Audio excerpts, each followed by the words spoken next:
Hello ನಮಸ್ತೆ ಎಲ್ರಿಗೂ ವಿಜಯಾಸ್ world YouTube ಚಾನಲ್ಗೆ ತಮ್ಮೆಲ್ಲರಿಗೂ ಸ್ವಾಗತ. ಯಾರೆಲ್ಲ ನನ್ನ ಚಾನಲನ್ನು ಸಬ್ಸ್ಕ್ರೈಬ್ ಆಗದೆ ನೋಡ್ತಾ ಇದ್ದೀರಾ ಪ್ಲೀಸ್ ಸಬ್ಸ್ಕ್ರೈಬ್ ಆಗಿ, ಲೈಕ್ ಮಾಡಿ, ಶೇರ್ ಮಾಡಿ, ಕಮೆಂಟ್ ಮಾಡಿ ಅಂತ ಹೇಳ್ತಾ ಬೆಲ್ ಬಟನನ್ನು ಕ್ಲಿಕ್ ಮಾಡಿ, ಆಲ್ ಅಂತ ಬರುತ್ತೆ ಅದನ್ನು ಸಹ ಕ್ಲಿಕ್ ಮಾಡಿ. ನಾನು ಇವತ್ತು ಯಾವ ರೀತಿ ವರಮಹಾಲಕ್ಷ್ಮಿಗೆ ಸೀರೆ ಉಡಿಸೋಕ್ಕೆ ಫೋಲ್ಡಿಂಗನ್ನು ಮಾಡ್ತೀನಿ ಅಂತಂದು ತೋರಿಸ್ತಾ ಇದ್ದೀನಿ. ಇದು ಸ್ಕೈ ಬ್ಲೂ ಸೀರೆ, ಕಂಚಿ ಸೀರೆ. ಇದು ನಾನು ನಿನ್ನೆ ನಿಮಗೆ ಹಾಫ್ ಫೋಲ್ಡ್ ಮಾಡಿ ಈ ರೀತಿ ಮಡಚಿ ನಾನು ನಿಮಗೆ ಸೀರೆ ಫೋಲ್ಡಿಂಗ್ ಮಾಡೋದನ್ನು ತೋರಿಸ್ತಾ ಇದ್ದೆ.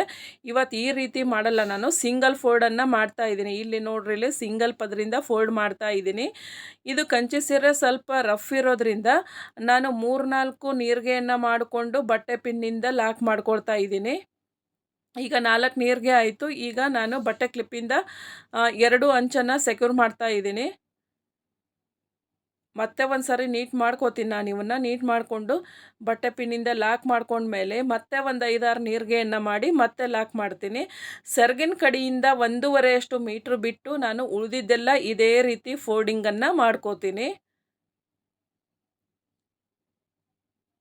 ನೀಟಾಗಿ ಜೋಡಿಸ್ಕೊಂಡು ಬಟ್ಟೆ ಪಿನ್ನಿಂದ ಲಾಕ್ ಮಾಡಿ, ಈಗ ಸೆರಗಿನ ಕಡೆಯಿಂದ ಮತ್ತೆ ಫೋಲ್ಡ್ ಮಾಡ್ತಾ ಇದ್ದೀನಿ. ಸೆರಗಿಗೆ ಫೋಲ್ಡ್ ಮಾಡ್ತಾ ಇದ್ದೀನಿ. ಇದೊಂದು ಸ್ವಲ್ಪ ಸೆರಗು ಬಿರುಸಿರೋದ್ರಿಂದ ಸ್ವಲ್ಪ ಕೈ ಹಿಡಿತಿದ್ದು.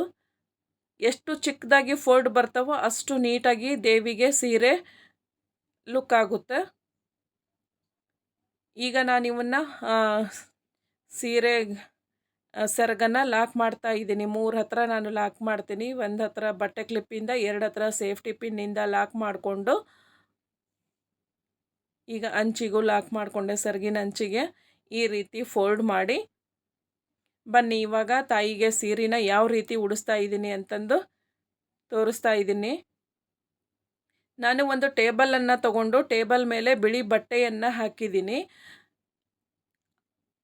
ಅದಾದಮೇಲೆ ಒಂದು ಚಿಕ್ಕ ಪ್ಲೇಟಲ್ಲಿ ಅಕ್ಕಿ ತುಂಬಿಟ್ಟು, ಅಕ್ಕಿ ತುಂಬಿದ ಕೊಡನ ಟೇಬಲ್ ಮೇಲೆ ಇಟ್ಟಿದ್ದೀನಿ. ನಾನಿಲ್ಲಿ ಡಬಲ್ ಗಮ್ ಟೇಪನ್ನು ಕೊಡಪಾನದ 4 ಬದಿಗೂ ಹಚ್ಚಿದ್ದೀನಿ.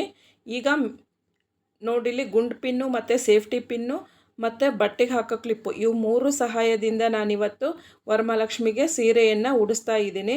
ನಾವೇನು ದೊಡ್ಡದಾಗಿ ನೀರಿಗೆಯನ್ನು ಮಾಡ್ಕೊಂಡಿದ್ನಲ್ಲ, ಅದು ಕೊಡಪಾನದ 2 ಬದಿಗೂ ಈ ರೀತಿ ಹಾಫ್ ಬರುವಾಗ, ಸಮಭಾಗ ಬರುವಾಗ ನೋಡ್ಕೋಬೇಕು. ನೀಟಾಗಿ ಆ ಕಡೆಗೆ ಅರ್ಧ ಈ ಕಡೆಗೆ ಅರ್ಧ ಫೋಲ್ಡ್ ಮಾಡಿದ ಮೇಲೆ ಒಂದು ಸೇಫ್ಟಿ ಪಿನ್ನನ್ನು ತಗೋಬೇಕು. ಸೇಫ್ಟಿ ಪಿನ್ನನ್ನು ತಗೊಂಡು ಕೊಡಪಾನದ ಅಂಚಿಗೆ 2 ಬದಿಯ ನೀರಿಗೆಯನ್ನು ಹಿಡಿದು ಲಾಕ್ ಮಾಡ್ಕೋಬೇಕು. ನೀರಿಗೆಗೆ ಒಂದು ಲಾಕನ್ನು ಮಾಡಿ, ಈಗ ನಾನು ತುದಿಗೇನು ಬಟ್ಟೆ ಹಾಕಿದ್ದು ಕ್ಲಿಪ್ ಇದ್ವಲ್ಲ ಅವನ್ನ ತಕ್ಕೊಂಡ್ಬಿಡ್ತೀನಿ. ಈಗ 2 ಬದಿಯ ಬಟ್ಟೆಗೆ ಹಾಕಿದ್ದ ಕ್ಲಿಪ್ಪನ್ನು ತಕ್ಕೊಂಡು ನೀಟಾಗಿ ಈಗ ನೀರಿಗೆಯನ್ನು ಹರುತ್ತಾ ಇದ್ದೀನಿ. ಜೋಡಿಸ್ಕೋಬೇಕು, ನೀಟಾಗಿ ಜೋಡಿಸ್ಕೋಬೇಕು. 2 ಕಡೆನೂ ನೀಟಾಗಿ ಜೋಡಿಸ್ಕೋಬೇಕು. ಇಲ್ಲಿ ಗುಂಡು ಪಿನ್ನ ಸಹಾಯ ಬಹಳ ಮುಖ್ಯ ಆಗುತ್ತೆ. ಈ ರೀತಿ ನೀವು 2-3 ನೀರಿಗೆಯನ್ನು ಹಿಡಿದು ಜೋಡಿಸ್ಕೊಂಡು ಅವು ಎಲ್ಲಿಗೆ ಬರ್ತವೆ ಅಲ್ಲಿಗೆ ನೀಟಾಗಿ ಸ್ವಲ್ಪ ಲೈಟಾಗಿ ಜಗ್ಗಿ, ನಾವು ಟೇಬಲಿಗೆ ಹಾಕಿರ್ತೀವಲ್ಲ ಆ ಬಟ್ಟೆಗೆ ಅಟ್ಯಾಚ್ ಆಗೋ ಥರ ನಾನಿಲ್ಲಿ ಗುಂಡು ಪಿನ್ನನ್ನು ಹಾಕ್ತಾ ಇದ್ದೀನಿ. ಟೇಬಲಿಗೆ ಹಾಕಿದ ಬಟ್ಟೆಗೆ ಅಟ್ಯಾಚ್ ಆಗಬೇಕದು ಗುಂಡು ಪಿನ್ನು. 3 ನೀರಿಗೆ ಹಿಡಿದು ನಾನೊಂದು ಗುಂಡು ಪಿನ್ನನ್ನು ಹಾಕ್ತೆ. ಈಗ ಮತ್ತೆ 3 ನೀರಿಗೆಯನ್ನು ಜೋಡಿಸ್ಕೊಂಡು ಲೈಟಾಗಿ ಜಗ್ಗಿ ಮತ್ತೊಂದು ಗುಂಡು ಪಿನ್ನನ್ನು ಹಾಕ್ತೀನಿ. ನೀವು ನೀಟಾಗಿ ನೋಡ್ಕೊಳ್ಳಿ, ನಿಮಗೆ ಎಲ್ಲಿ ನೀರಿಗೆ ಕೆಡ್ತವೆ, ಎಲ್ಲಿ ಬಾಗ್ತವೆ ಅನ್ನೋದು ಕಂಡು ಬಂದಲ್ಲಿ ಅಲ್ಲಿ ಒಂದು ನೀವು ಗುಂಡು ಪಿನ್ನನ್ನು ನೀಟಾಗಿ ಹಾಕಿದರೆ ಅದು ಕರೆಕ್ಟಾಗಿ ಕೂಡುತ್ತೆ. ಇಷ್ಟು ನೀಟಾಗಿ ಕೂಡುತ್ತೆ. ಒಂದು ಸೈಡು ನಾನು ಲಾಕ್ ಮಾಡ್ಕೊಂಡಿದ್ದಾತು, ಗುಂಡು ಪಿನ್ನಿಂದ ನೀರಿಗೆನ ಲಾಕ್ ಮಾಡಿದ್ದಾತು. ಈಗ ಈ ಸೈಡು ನೀರಿಗೆಯನ್ನು ಜೋಡಿಸ್ಕೊಳ್ತಾ ಇದ್ದೀನಿ. ಈಗ 3 ನೀರಿಗೆಯನ್ನು ಹಿಡಿದು ಮತ್ತೆ ನಾನು ಗುಂಡು ಪಿನ್ನಿನ ಸಹಾಯದಿಂದ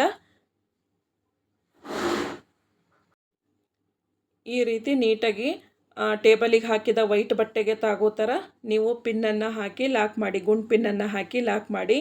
ನಾನು 3 ನೀರಿಗೆಗೆ ಒಂದು ಲಾಕನ್ನು ಮಾಡಿದೆ. ಈಗ ಮತ್ತೆ 3 ನೀರಿಗೆ ಜೋಡಿಸ್ಕೊಂಡು ಮತ್ತೊಂದು ಲಾಕ್ ಮಾಡ್ತೀನಿ.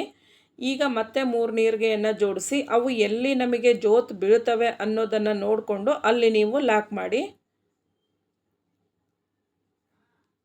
ಈ ರೀತಿ ಆದಮೇಲೆ ಇವು ಮುಂದೇನು ನೀರಿಗೆ ಇರ್ತಾವಲ್ಲ, ನಾನು 2 ಹತ್ರ ಇದು ಪದರ ಜೋಡಣೆ ಇರುತ್ತಲ್ಲ ಅಲ್ಲಿ ಒಳಗೆ ಒಂದು ಬಟ್ಟೆ ಕ್ಲಿಪ್ಪಿಂದ ಲಾಕ್ ಮಾಡಿದೆ. ಈಗ ನೋಡಿ ಇಲ್ಲಿ ಜೋತ್ ಬಿದ್ದಿದೆಯಲ್ಲ, ಇಲ್ಲೊಂದು ಈ ಥರ ಒಂದು ಲಾಕ್ ಮಾಡಿದರೆ ಅದು ಜೋತ್ ಬೀಳಲ್ಲ. ಈಗ ಮುಂದಿನ ನೀರಿಗೆಯನ್ನೆಲ್ಲ ಹಾಗೆ ಬಿಟ್ಟಿರ್ತೀನಿ. ತುಂಬ ಚೆನ್ನಾಗಿ ಅನ್ನಿಸ್ತವೆ ನೋಡಿ. ಇಲ್ಲಿ ಈ ರೀತಿ ಬಿಡಿ. ಇಲ್ಲಿಂದ ನಾನು ಲಾಕ್ ಮಾಡ್ಕೋತಾ ಹೋಗಿದ್ದೀನಿ. ಟೋಟಲಿ 8 ಗುಂಡು ಪಿನ್ನಿಂದ ನಾನು ನೀರಿಗೆಯನ್ನು ಮಾಡ್ಕೊಂಡಿದ್ದೀನಿ. ಈಗ ಇದ್ರ ಮೇಲೆ ಮತ್ತೊಂದು ಬಿಂದಿಗೆಯನ್ನು ನಾನಿಲ್ಲಿ ಕೂಡಿಸ್ತಾ ಇದ್ದೀನಿ.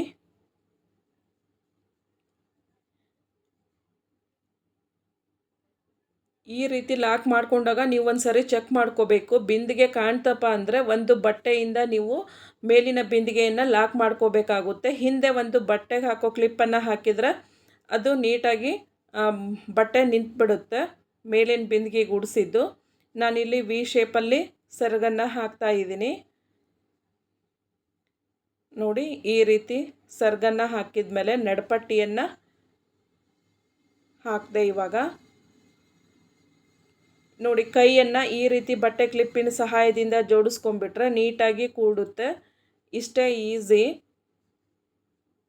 ಇದ್ರ ಮೇಲೆ ಕಳ್ಸೋಕ್ಕೆ ಒಂದು ಕಾಯಿ ಇಟ್ಟು ಬೆಳ್ಳಿ ಮುಖವನ್ನು ಸಹ ಇಡ್ತಾ ಇದ್ದೀನಿ. ಬೆಳ್ಳಿ ಮುಖ ಇಟ್ಟು ಈಗ ನಾನು ಇದಕ್ಕೆ ಅಲಂಕಾರಕ್ಕೆ ಸರ ಮತ್ತು ಒಂದು ನೆಕ್ಲೆಸನ್ನು ಕುತ್ತಿಗೆ ಹತ್ತ ಒಂದು ಸರ ಹಾಕಿ ಹಿಂದೆ ಚಕ್ರವನ್ನು ಹಾಕ್ತಾ ಇದ್ದೀನಿ.